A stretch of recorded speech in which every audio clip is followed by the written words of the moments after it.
respected parents and dear students, good morning to all of you. Hello students, how are you?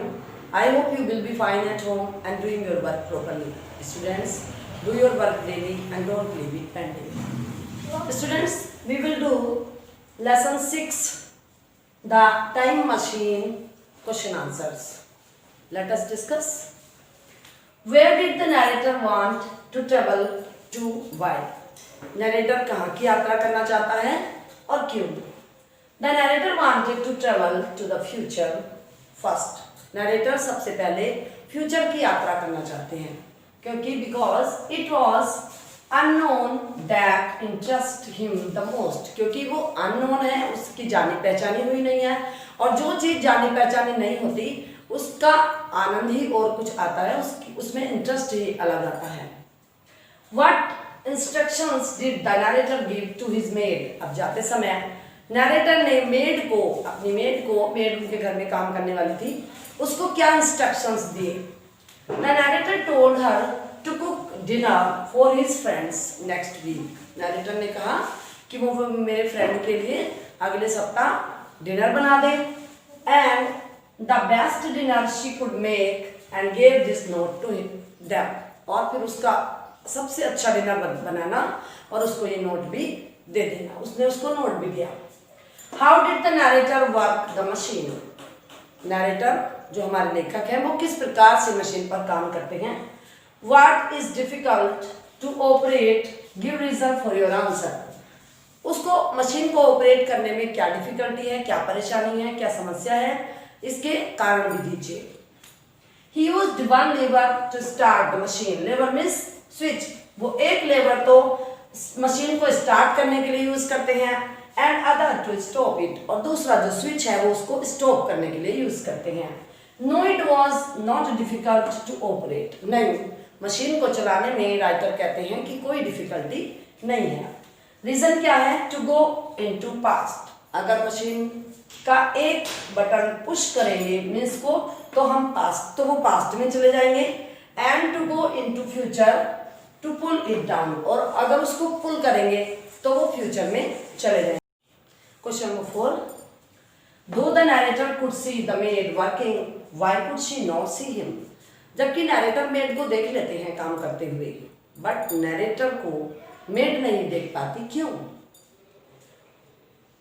She could not see him because the time was passing too fast. वो नहीं देख पाती made narrator को क्योंकि time बहुत जल्दी पास हो रहा था. Next question is what did the Windows darkening and brightening signify? Windows के डार्कनिंग होने का बार बार और ब्राइटनिंग होने का, चमकदार होने का क्या मतलब था? The windows darkening and brightening signify that the day is bent by like blinking lights. क्योंकि दिन में लाइट जो थी वो ब्लिंक कर रही थी, बार बार चमक रही थी, इसलिए विंडोज भी कभी चमक रही थी, कभी डार्क हो रही थी, अंधेरा हो रहा था वहां पे. Why does the narrator make this remark? A fine welcome. Narrator ने रिमार्क क्यों किया, ये टिप्पणी क्यों की? A fine welcome. A man travels over 8 lakh years a visit, and this is the greeting he gets. A man travels, एक कोई भी व्यक्ति 8 लाख किलोमीटर एक साल में विजिट कर सकता है, and this is the greeting he gets.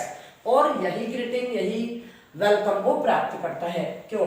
The narrator makes this remark. Narrator इस बात को इसलिए कहते हैं because he traveled 8 lakh years and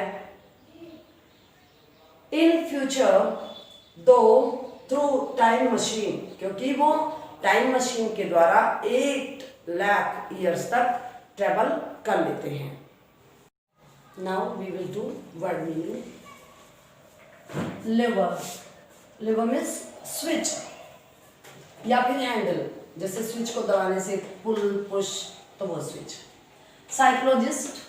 psychologist होते हैं an expert in human behaviour. किसी के व्यवहार को भी, किसी के अंदर की बात जान जाए, किसके मन में क्या हो रहा, वो साइकोलॉजिस्ट होते हैं. Thinker. To work around with, किसी के साथ काम करना, किसी के आसपास काम करना. वैनिस्ड मीन्स वैनिश, गायब हो जाना.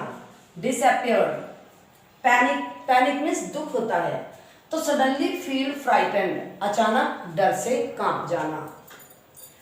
शार्प मीन्स होता है हैपनिंग सडनली एंड क्विकली, जो अचानक हो जाए, जल्दी से हो जाए, उसको कहते हैं शार्प।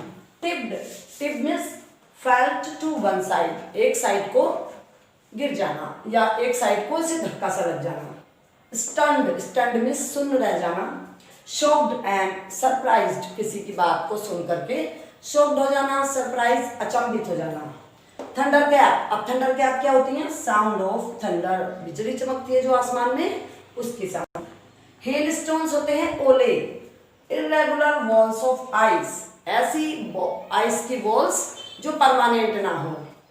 स्टंग में जब कोई चींटा या जैसे वास्प होती है, ततैन जिसको बोलते हैं, वो काट लेता है तो उसके जो डंक होता है उसको स्टंग कहते हैं।